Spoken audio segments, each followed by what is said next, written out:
Okay, I'm assuming everybody can see my slides.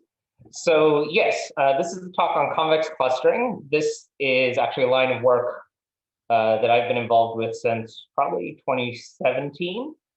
This talk actually sort of sums up just a whole lot of activity, probably in the last 5 or 6 years in this area, and tries to put it together in at least a somewhat systematic fashion. I think convex clustering is really interesting in a lot of ways. Unsupervised learning, which in some sense always makes it harder and I guess to me more interesting. But it also is this really interesting spring point where there's methodological development, theoretical development, algorithmic development, which is where I particularly specialize, and visualization work. So I think there's a lot of interesting directions we can go with this, and I'm excited to at least touch on some of them today. Sorry, camera's here, gotta make sure. Okay, so clustering, right? Clustering is an exceedingly well-known problem, right? Clustering is this question of identifying subpopulations in unlabeled data, or at least that's how I like to define it. A real success story here is cancer subtyping in precision medicine. This is a really famous example. Breast cancer, there are several subtypes, of course, normal breast tissue, luminal subtypes, basal, and HER2 types. And these are characterized not only by sort of different clinical outcomes, but by very clear and very knowable genetic diversity, right? So this has been really useful. A lot of our advances in cancer treatment have come from being able to identify these different types of cancer and to be able to treat people more effectively with the precise treatments for what they're dealing with. So clustering, I am certainly not the first person to talk about clustering. It's been studied for hundreds of years, if not more. Many existing methods, right? And we can talk about them. They've got advantages, they've got disadvantages. I like old cowboy movies, so I'm going to phrase this as sort of the good, bad, and the ugly of different clustering methods. K-means, perhaps the elephant in the room, the 800-pound gorilla of clustering, right? It's very fast, it's very easy to implement on large data, right? Lloyd's algorithm is basically free unless you're dealing with enormous data. Bad, it's non-convex, right? It's actually quite well known that K-means is quite sensitive to initialization. And while there is some theory saying these are good ways to initialize, this is something we have to deal with in practice, particularly for hard problems. This tends to matter more. And then, of course, there's really the ugly, how to choose the number of clusters K. This is maybe a good point just to add that I don't tend to believe in maybe that there are hard clusters in data. That's just never been my experience in the world.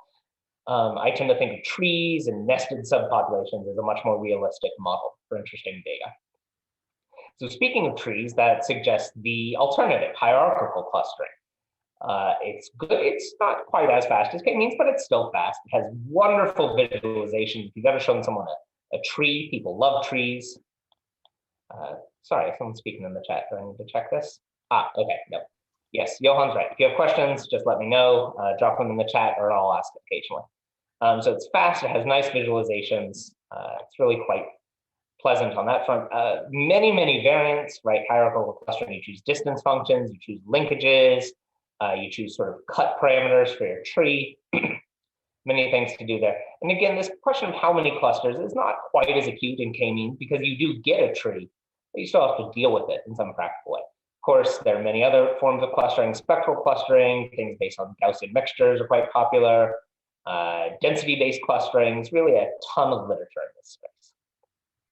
So why do we need a new clustering method? What does this add to us? Why do we need a convex clustering method is perhaps an even better question.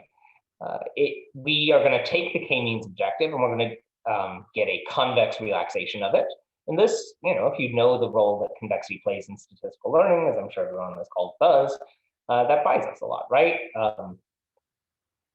And we'll talk about that in a second. But first, let's look at the objective, right? This has been sort of popularized really in the last decade. This Hawking paper really got a lot of people's attention, though it dates back to the signal processing literature, a bit older than that. So convex clustering, right? It's defined by this optimization problem, and we're trying to find a clustering solution, this U matrix, that satisfies several nice properties. It is near the data. X is our data here in some sense. Here measured by a Frobenious Norm, it's near it. At the same time, we're going to fuse together the rows to form clusters by putting rows of U together, making them the same, we have clusters. And of course, what's quite exciting about this is that we have a single tuning parameter that controls both the number of clusters and indirectly the degree of shrinkage in estimating those clusters. Now, you might have seen this sort of example already. This has a vague sort of lasso-y look to it, and this suggests that there are very nice visualizations and paths that we can think about that go with this. Here is a sort of example I've used for a couple of years now, some different data about US presidents over time. We start at lambda equals 0. The solution is, of course, just U equals X. There's no clustering at all. We bump it up. We get a little bit of clustering. Here's about 5% of lambda max. You can see clusters start to form already.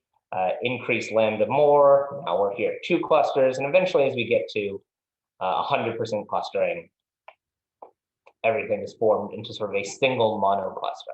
So this reveals a lot of the advantages of convex clustering, right? We have a smooth and the continuous and Lipschitz path from everybody gets their own cluster to a single monocluster, and everything in between smoothly indexed by lambda. This is really practically useful in a lot of ways.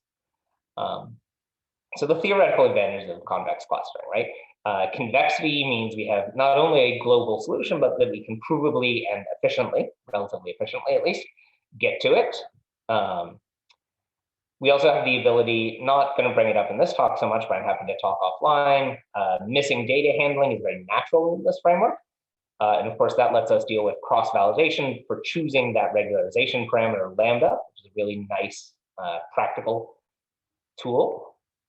Has really nice statistical properties. Again, these convex problems, KKT-based analyses have proven really useful in this domain and can say lots of nice things about them. And in fact, more recently, not only do we have sort of consistency properties, but we can adopt very classical ideas of inference and testing to this framework. If you, this is really actually quite exciting. If you stop to think about the clustering problem in general, it is in some sense adversarial to classical testing methods. Not only are you looking at your data before you do your test, you're actually designing your clusters in some ways to make them maximally different, right? You always find clusters, it's always going to look like there's some structure there. So the ability to perform real sort of statistically valid testing in clustering is really, really exciting. A quick note on practicalities, though this is more of a methodology and theory talk. I mentioned before that there are these fusion weights, right? We're not just taking differences, but we're actually taking weighted differences. This tends to be pretty important for good practical performance. Common choice is to just sort of have things proportional to the distance between the points, right? Obviously, if points are closer together, we would like them to be clustered more strongly. If they're farther apart, we're less inclined to cluster them. If you start looking at this theoretically, this actually inherits some of the nice properties of density-based clustering as well, which is known to work well for sort of irregular clusters or high-dimensional problems. Problems with low manifold structure in high-dimensional spaces. So this is really important and really nice in practice. Computationally, there is that big sum term, potentially of all pairs. We want most of them to be 0 for speed reasons. So it turns out it's fine to really just threshold some of the smallest weights subject to some practical constraints. And I'm going to say a lot more about algorithms later. That's sort of all the practicalities. So that's just a very brief overview of the convex clustering problem. If there are any questions, I'll take them in a second, but let's also just at least acknowledge that it performs really quite well in practice. This is, these are 2 data sets. This is a variant of the breast cancer subtyping data I showed earlier, taken here from the Cancer Genome Atlas. This is a identify authors from samples of their text. And you'll see convex clustering here in red and a slight variant in orange. Consistently performs very, very well. It is possible for hierarchical clustering to do as well, but what you'll notice here is that the variants of hierarchical clustering that do well are different between different data sets.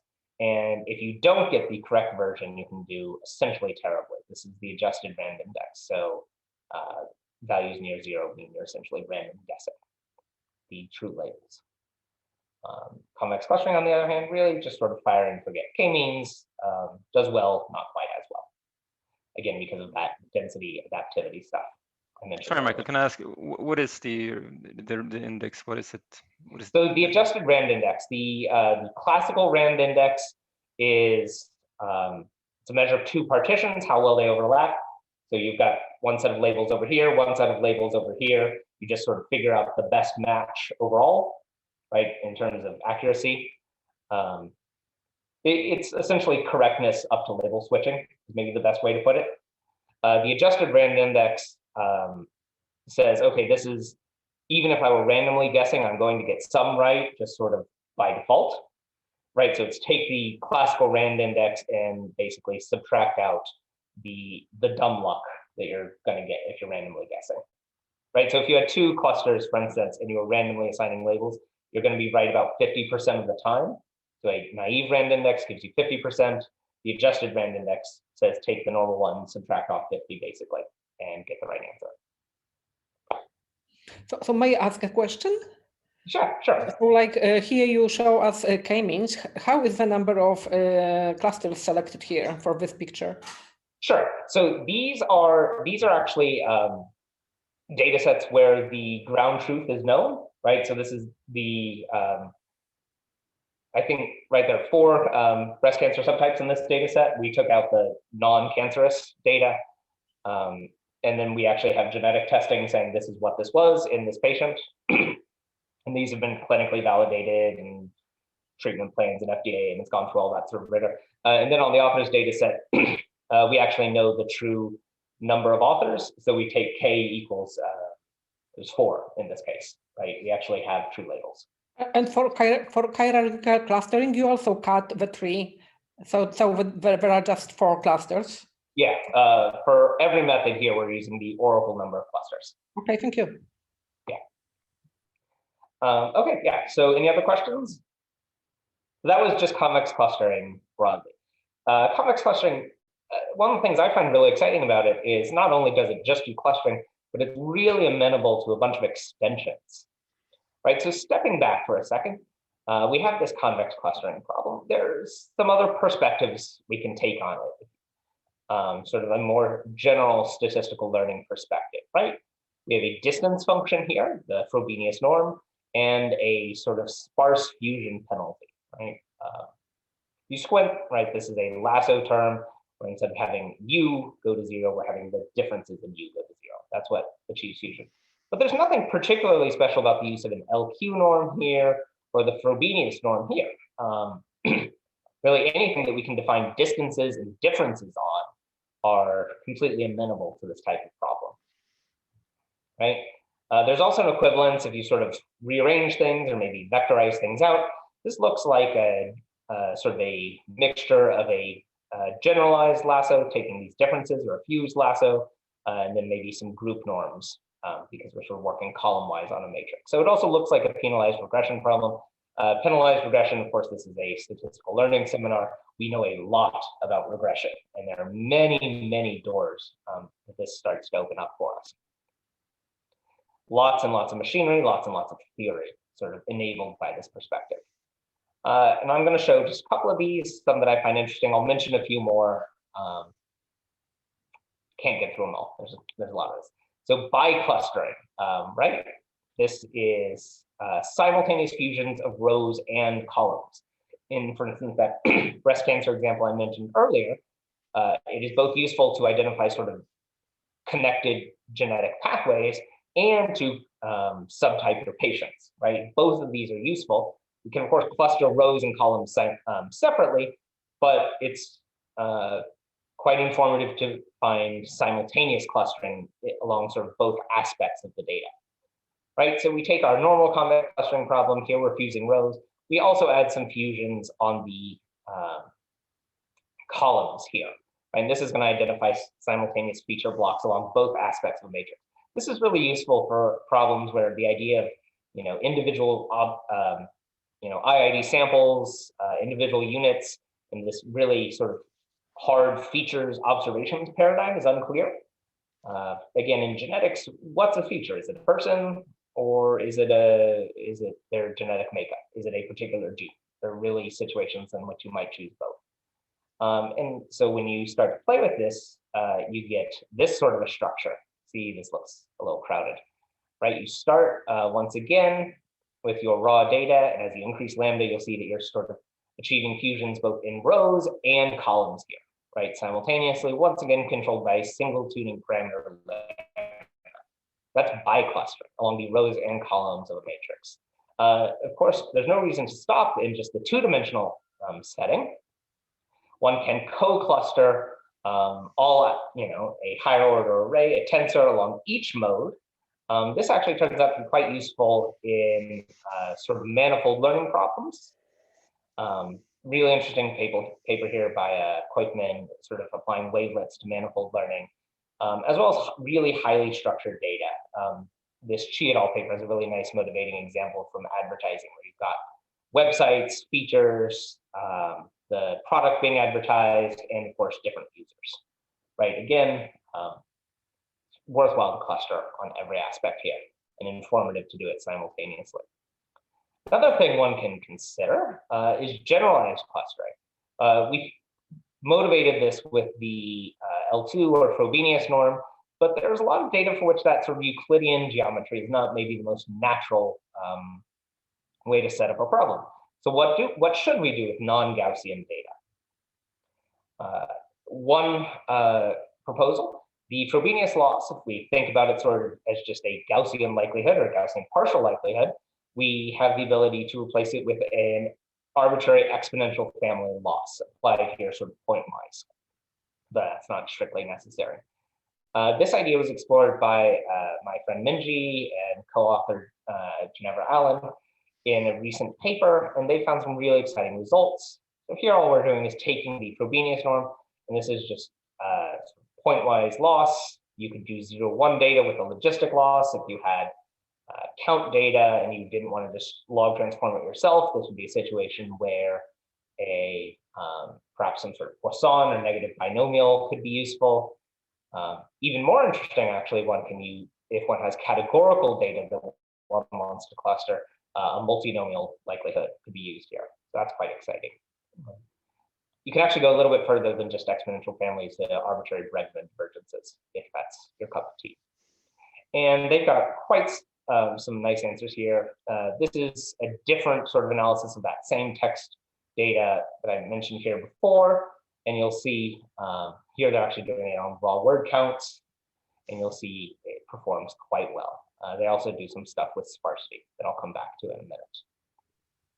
So sorry, may I ask a question again? Yeah, so sure. you are showing us a lot of real data analysis, and now do you how do you choose lambda for this analysis? So this is actually the same data set as before, and this is the Oracle for, you know that there are 4 clusters example. Oh, I see. Oh, I see. Again, so basically we are playing with different values of lambda, and you select this value of lambda, which gives you exactly 4 clusters. So it's not. So one point is it's not actually a single value of lambda, right? It's actually a pretty wide range in practice. So there are a couple ways you can deal with this. One is you can sort of leave out 10% of your data at a time and do a imputation within your clustering thing and do a cross-validation, essentially. There's also some theory from, it's Johannes Lederer, Martin Wainwright, and a third author who I'm forgetting, that basically says you look for long flat parts of sort of the solution path, and that tends to be a stable, correct value of lambda. So there's some theory.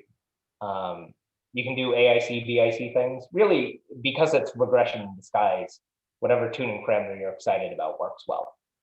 Whatever tuning parameter selection method can be applied. But for this data set, you're actually selecting lambda in the range, which give you the proper number of clusters. Yes, here we are, yes. Okay, and now another question, like when you, let's say, are you guaranteed, like when you change your lambda, So do you preserve the structure of clusters, or can it change? Like when you, let's say, increase your lambda, you are going to get less and less number of clusters.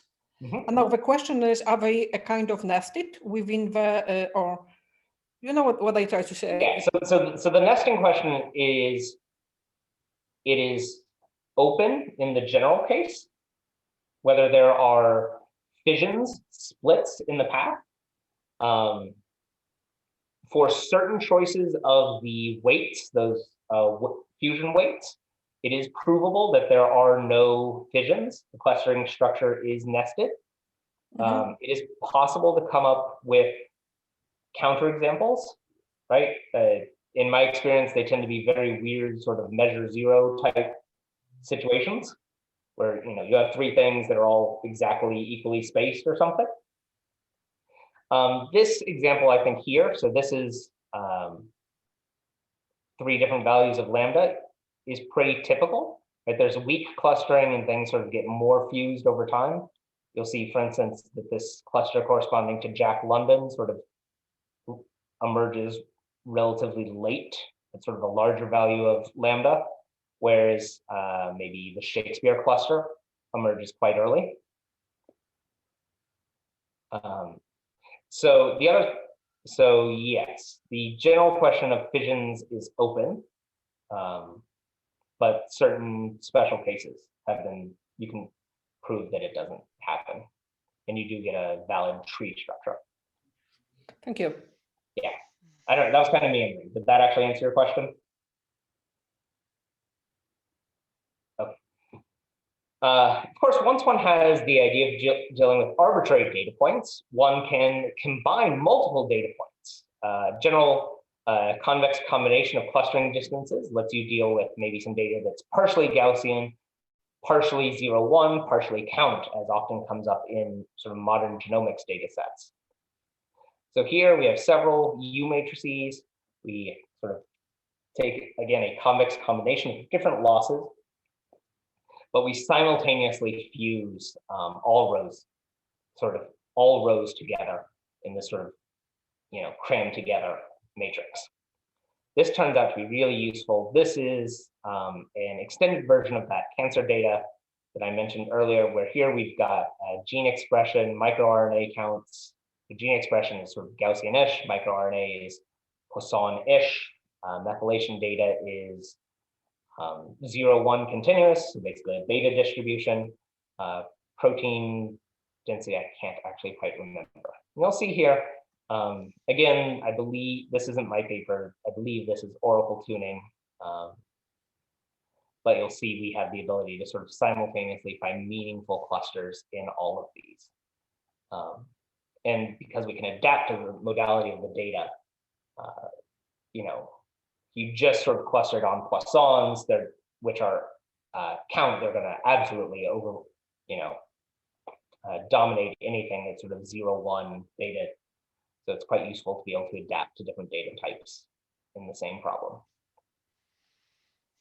Going even further, it's often quite of interest to find clusters that are not just maybe real in some unsupervised setting, but you want clusters that are useful for a prediction task, right? And this problem is somewhat paradoxically known as supervised clustering, right? So what we take here is our standard convex clustering problem, here temporarily switched to Z, but we also add a regression problem, right?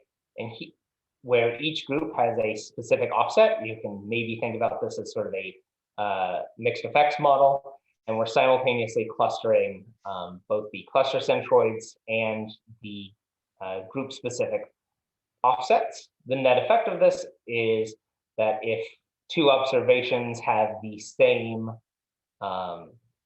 cluster assignment, they're essentially considered to be in the same group for the mixed effects prediction problem.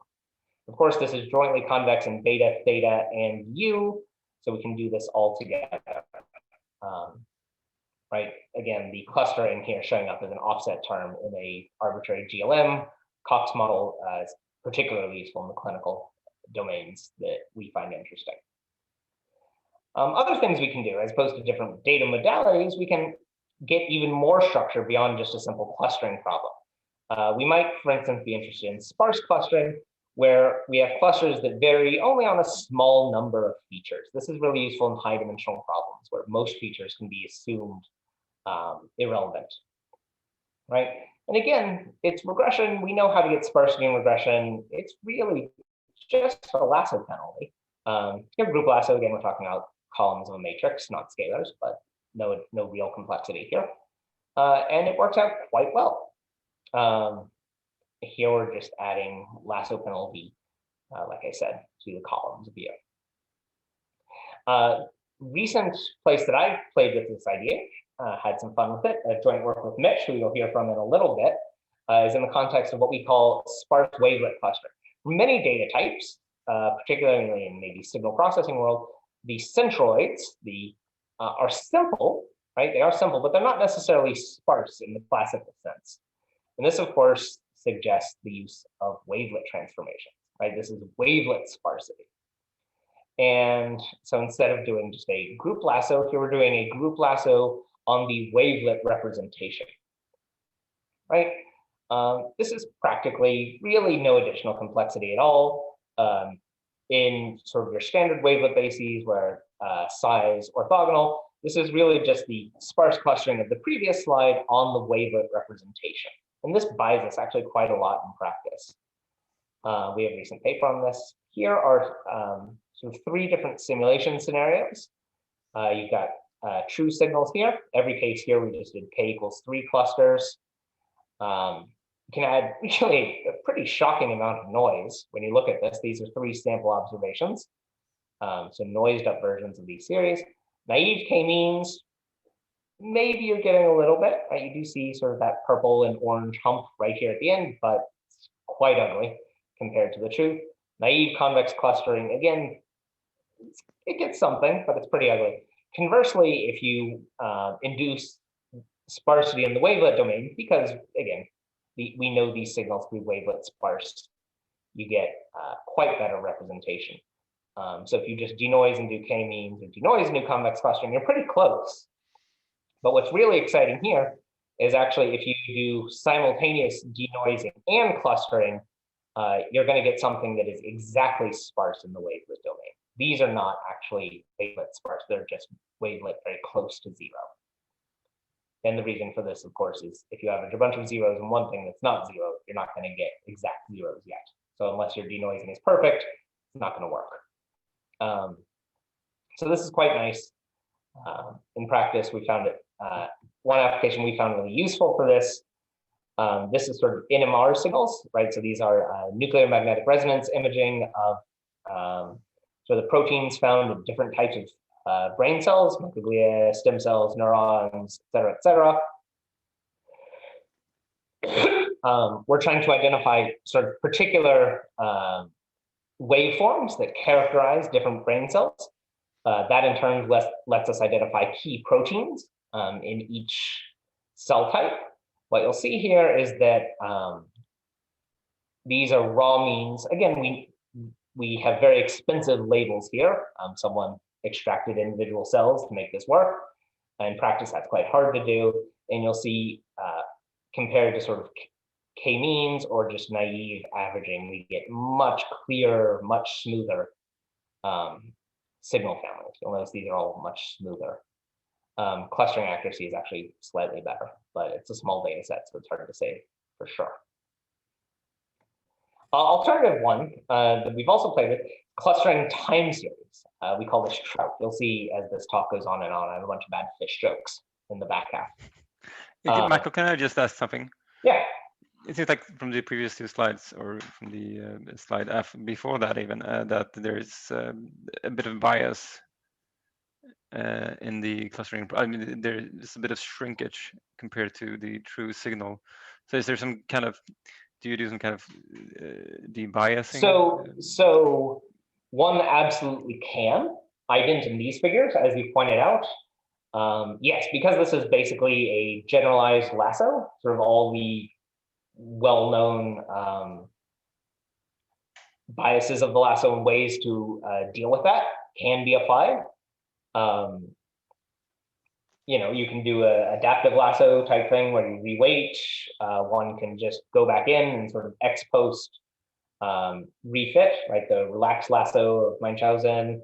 One can use SCAD, MC plus type penalties in lieu of group lasso. Yeah, pretty much whatever you want to do with the lasso, you can do here as well. I tend to think in terms of this tree agglomerative fusion path structure. So for a tree to be continuous, one has to, at some point, induce bias, right? Otherwise, it would just hop from solution to solution. There is a little bit of work, I don't know if it's actually out there yet, by Rahul Mazumdar at MIT, who has done a lot of really interesting work on sort of exact solvers for the L0 problem, the best subsets problem, sort of applying those ideas to clustering as well. It's interesting, obviously that's the sort of least bias thing, but comes with its own non-convexity, slowness trade-offs. Okay, so time series clustering is a problem I'm really interested in. I have a time series hat as well. So imagine one has multiple time series or multiple observations of maybe the same time series that one wants to cluster, right? This is different than the segmentation problem, right? So these are just different, say, signals over time. You're trying to combine them. A typical challenge in a lot of applied problems is the alignment or registration problem, right? If you're just getting some naturally occurring time series, it's not obvious how to sort of best put them together. And so there are many things one can do with this. One can sort of do a phase-sensitive approach, where one tries to pre-align signals as best as possible. This is quite common in the neuroscience literature, where there's some sort of landmarking approach to combine signals. This also comes up spatially in a lot of problems. One can just ignore the alignment information whatsoever, really only use the power information of the Fourier transform. But one thing that we find really exciting is this idea of phase adaptive clustering. Right? So whenever you're looking at the distance between two signals, you're going to sort of calculate the best possible alignment for that pair. This is different than trying to align everything to a single baseline, because you get better fits by only looking at sort of pairwise distances. This is related to, but less flexible than, dynamic time warping. Dynamic time warping will stretch and smush and do lots of things to combine two time series. Here we're keeping the relative timescales fixed. We're just looking at sort of the absolute shifts in time domain. And to deal with this, we define what we call the Trout distance, right? Quite simple, at least once you've done a Fourier transform. The distance between two series is the naive distance, but you get to sort of hit it with an arbitrary phase adjustment that minimizes the distance between two signals. Call this Trout for temporal registration via optimal unitary transform, the general unitary cases for multivariate series. One way to look at this is it's sort of saying, okay, of all the versions of U, all the different time labels we could put on it, we want the X that's closest. And again, this turns out to work quite nicely in practice. Here are different signals. This is a similar design to what we did earlier. Here we add sort of arbitrary, we observe them from different random windows, periodic signals. So the windowing doesn't matter, just the randomness matters. 3 different signals. Sample observations are noisy, but perceptible. Dynamic time warping tends to really overstretch things. Hierarchical clustering in the time domain loses a lot of structure here. Frequency domain similarly, whereas our Trout metric does a pretty good job at recovering the cluster centroids. And again, because all of this is defined up to phase, you'll notice there are some phase shifts sort of in our estimated centroids that we're absolutely okay with. So another really exciting area that we're sort of looking at This is exciting from a signal processing point of view. It induces some sort of strange noise models as well. So some fun theoretical problems that we're still working through. So just really about one slide on the theory. Otherwise, we'd have to go quite deeply into it. Like I said, it is a lasso type problem, so a lot of lasso type theory can be applied here. Tan and Witten have your sort of classical prediction consistency results, unbiased degrees of freedom estimates that let you do AIC or BIC based tuning parameter selection. Zhu et al. Have, essentially a sparsistency result, sufficient conditions for exact cluster recovery. These are kind of what you would expect if your clusters are spherical enough, sub-Gaussian noise and well separated, you're going to get the sort of exact clustering back. Like I mentioned, there's some work on post-selection inference for cluster means. So this lets you do a post-selection version of your two-sample Hoteling's t-test, for instance. Some work I think is really exciting. Peter Rychenko has a strong consistency result. It's that the cluster path recovers the true tree. Right, so this is a situation where you assume that your data is generated according to a somewhat funny but theoretically tractable tree type nested structure, and he'll actually show that the entire path recovers the shape of the tree.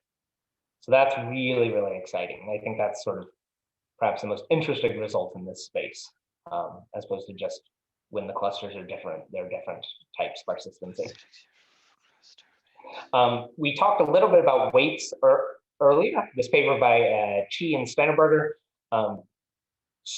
gives some results on sort of how weights and fissions and solutions are all sort of interconnected.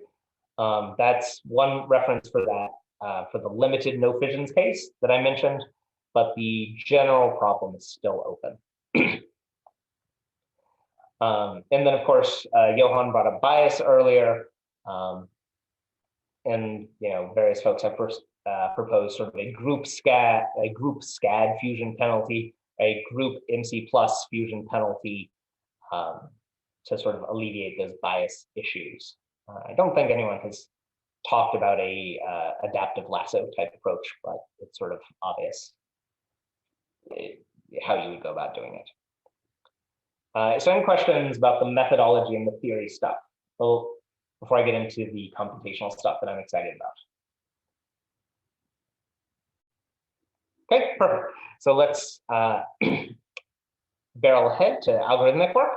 How do we solve these? I hopefully made the case that there are many exciting aspects of convex clustering, but how do we get these solutions? Right, that's ultimately one of the reasons we really like convexity. We have the ability to compute these solutions. I'm going to simplify this problem a little bit, just notationally. I'm going to just leave out the weights. You can pretend they're there, but they're sort of all hidden for a moment. And instead of writing all the pairwise differences out, I'm just going to sort of assert that there's a matrix D, a linear operator that achieves all those differences. Pretty straightforward stuff, right? How do we compute these solutions? Popular approach, operator splitting methods, alternating direction method multipliers, or the alternating maximization approach. These tend to work quite well.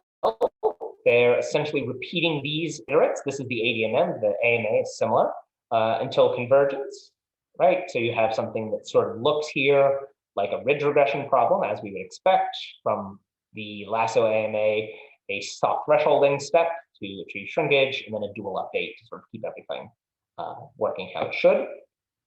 There are some specialized stochastic type approaches for really large N problems, but I'm not going to talk about those today. Limitations. Okay, ADMMs are great. They solve basically everything in statistical learning. Are we done? I would say for this problem, we're not. They don't tend to work well for what I would call human in the loop analysis, where you have an analyst dealing with some data. You don't need the fastest speed possible, but you do need reasonable speeds. They are slow-ish. That fusion matrix D is not full rank, which tends to slow down the convergence of your optimization approach pretty drastically. So there are ways to deal with that. The question of picking lambda in practice is quite hard. I would actually say it's maybe harder than it is in the regression setting. We don't we have really no theory about the correct values. There's no, sigma log p type number that we should use. And in fact, we need at least O of n different values of lambda to construct the whole regression tree. And that's if we know exactly the right values of lambda. And since we don't know them, we're going to need a lot more than big O of n. Pathwise algorithms, Lars type approaches don't work for this problem for reasons we can get to offline. And is there a better way? And I would say it turns out it actually is. And this is something we call algorithmic regularization, though that term has several other meanings in the literature, so I don't love it. And this really just comes from the insight that warm starting approaches are really powerful for iterative algorithms. Everybody knows this.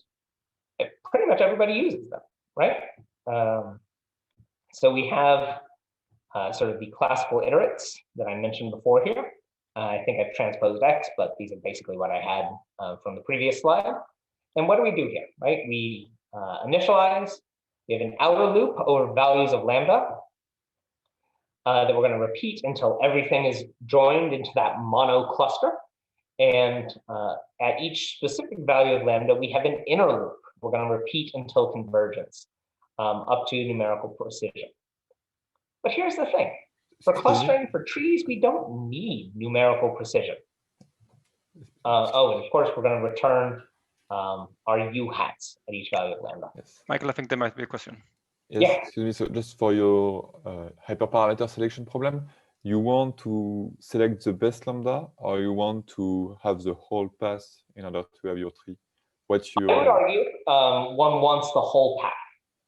Okay. Right? In a lot of practical settings, seeing the whole cluster tree is really important. I think if you just sort of look in, scientific literature, sort of how people apply this stuff, people like dendrograms, right? Okay. Every genetics paper ever written has a dendrogram, basically. Okay. Okay. Thanks.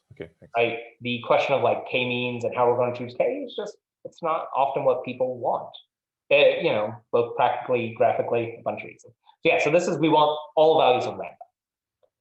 If you are just looking for an optimal lambda, you can do maybe some bisection cross-validation thing. So here's my slightly heretical idea, and it's just, don't do this. This loop, right? This loop is expensive. The individual steps are cheap enough, but loops are slow. So how about we don't do that? And again, it's just a one-step inner loop. It is essentially the same algorithm, but now we have one loop as opposed to two. And by taking our iterates, here our iterates are changing for each value of lambda. So we have one U, one V, one Z for each value of lambda. We achieve an approximate path, and I fully acknowledge it is approximate. We call this CARP. I promised you there'd be more fish jokes for clustering via algorithmic regularization paths. This should probably get your hackles up. This feels bad, right? We have iterative optimizers for a reason. But here's a theorem, and it turns out this can work. Theorem JCGS earlier this year is essentially as we take smaller steps, so this is a limiting result, the approximate path we develop converges to the true path, this U hat indexed by lambda, in a really strong metric known as the Hausdorff Norm. This shows up a lot of times, but if we want to unpack it, if you haven't seen something like this before, I like to say that this recovers the whole path and nothing but the path. And what I mean by this is every value of lambda, every true solution is well approximated by some approximate iterate. We actually have quantitative bounds on this, but they're not super intuitive. And every approximate iterate is really close to some true solution, right? So this is saying we're getting the whole path. And there's really no sort of error, or not too much error. Hold on 1 second. Yeah, okay. And we have a similar result for dual variables as well. Extension to biclustering sea bass, another type of fish, don't need to go into today. I'm going to speed up a little bit just so we can wrap this up. Some comparisons. Right, so this is the Hausdorff distance to the exact true path. This takes forever to calculate. to get the whole true path at, about 50,000 lambdas to really nail that down. But you'll see the relative error here is very, very small, even at somewhat reasonable values of that sort of step size t. If you include a backtracking step that I'm not going to talk about today, your error gets even better. Timing-wise, on the other hand, instead of taking, this is on a log scale, so this is an hour. Anything in black took more than 24 hours, and we just killed it. So to solve the ADMM to numerical precision at 100 values of lambda takes more than a day, but our approximate solution that pretty much exactly recovers the exact path can happen in less than a second. So for problems with complex, expensive regularizers, I think this is a really, really promising approach. Quick sketch of the proof. Two key observations about this problem. I've hinted at them both already. The problem is strongly convex. So ADMM type approaches, first order methods more broadly, are going to converge quickly in some sense. And the flip side is paths are Lipschitz in lambda. So the thing that we're trying to approximate doesn't change that quickly. One combines these two things, and the proof is essentially straightforward. At initialization, right, if we start not exactly at 0, but something very close, we're going to be close. We can actually initialize exactly for the convex clustering problem, but it doesn't matter for the proof. So we're close by Lipschitzness. After one step, our error sort of decreases geometrically because of strong convexity. This parameter C here is guaranteed to be bounded away from 1. We iterate that, and again, we have terms that are geometrically decaying in something less than C. This is our quantitative error bound. After this, it's really just some sort of soups and imps to deal with the whole path, right? As we take smaller steps, the number of steps blows up, but these things also go to 0. So it works out quite nicely in practice. And of course, these two observations, it's strongly convex and the paths are smooth, Lipschitz continuous, they apply much more broadly than just clustering. So we think this approach can be quite useful in practice. I'm going to spend about 2 minutes on visualizations and then let Mitch finish this up. We were actually talking before, I showed you some examples based on the US presidents, but the world is on fire right now, so let's talk about something people like more. We've got a project where we're sort of trying to identify different types of dogs from sort of plain text descriptions that people have written about their dogs. And it's known that there are types of dogs, right? There are working dogs, and there are toy dogs, and there are hunting dogs. And so we can do some fun stuff with this. My other motivation for this, of course, is that I'm locked at home with my dog who looks like this. I think she's very cute.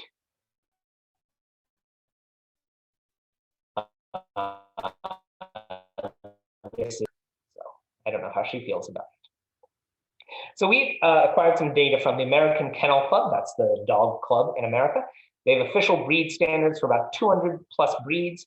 We got descriptions of the 75 most popular, pulled out about 100 of the most commonly used words. Of course, we pulled, you had to take out the breed names, or the problem gets too easy. So these are words like big, small, energy, maybe descriptions of health problems that certain types of dogs have. We've log transformed these because they're text data, and we're graphing them using some new features in our ClusterViz R package. So here is the convex clustering solution path. Scaling looks a little funny here. This is obviously supposed to stop at lambda max 100%. Looks quite nice, but we can do more. And this is, I've had a student, Yue Hu, who's been working on this. We can actually sort of zoom in, get closer looks at different solutions, different types of dogs. You'll see here, you'll know dogs, maybe the French Bulldog, the Italian Greyhound, both actually pretty lazy toy dogs are useful. The German hunting dogs, like the Weimaraner and the German Shorthair, go together. My dog, the Beagle, the Basset Hound, pardon, is right next to its close cousin, the Beagle. So you actually see pretty good results from this. These are your high energy herding dogs, your shepherds, your giant dogs like your St. Bernard and your Swiss Mountain Dog all come together. So the clustering results here are quite good. In the interest of time, I'm not going to dig into them too much. Conversely, we have these sort of fusion plots, like I mentioned before. This is sort of the first two principal components. You see, it's not a great representation of this data, and we're still sort of working on the best way to identify it. But if you were to zoom in, you'd see sort of consistent, bulldogs and pugs go together. You'd see sort of the clustering results you'd expect. So conclusions, convex clustering is a really robust, efficient method, strong statistical foundations. It's extensible, it's adaptable to a lot of different problems. I've talked about things that are at least scalar valued, but there's image and there's histogram, earth movers type extensions that I didn't get to today.